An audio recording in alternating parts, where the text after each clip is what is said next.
Now the last block of people, the last block of 14 people in Matthew's genealogy of Jesus we want to look at is this third block here. After the deportation, it starts with Jeconiah and it goes all the way to Jesus. Now, and as you read through those names and as you try to research who those people were, you'll find that it's very hard to find out anything.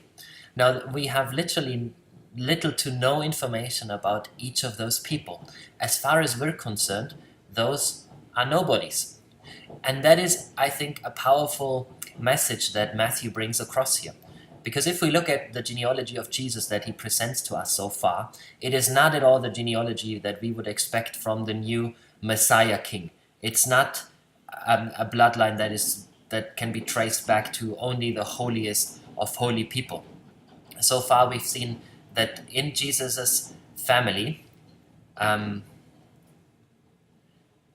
there are those heroes of faith, of course.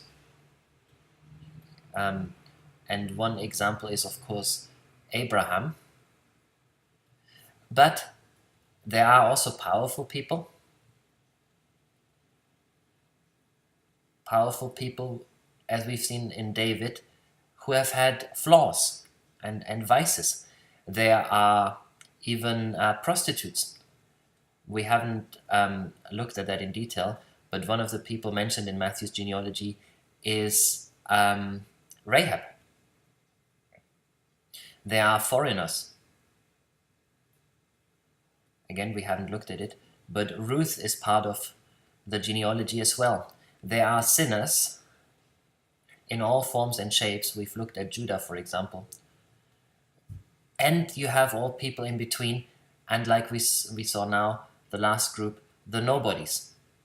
And I think what Matthew is saying is this: who are the people that you would expect to be part of Jesus' family?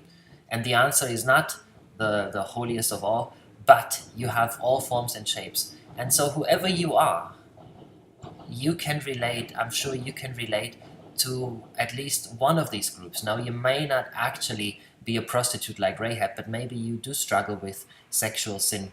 You may not be an actual foreigner in the land in which you live, but maybe you have felt excluded for all of your life. You may not be the worst of sinners, but maybe you struggle with condemnation and with something you have done in the past. Now, you may be a person in power and have a lot of money, but you've cheated on your wife.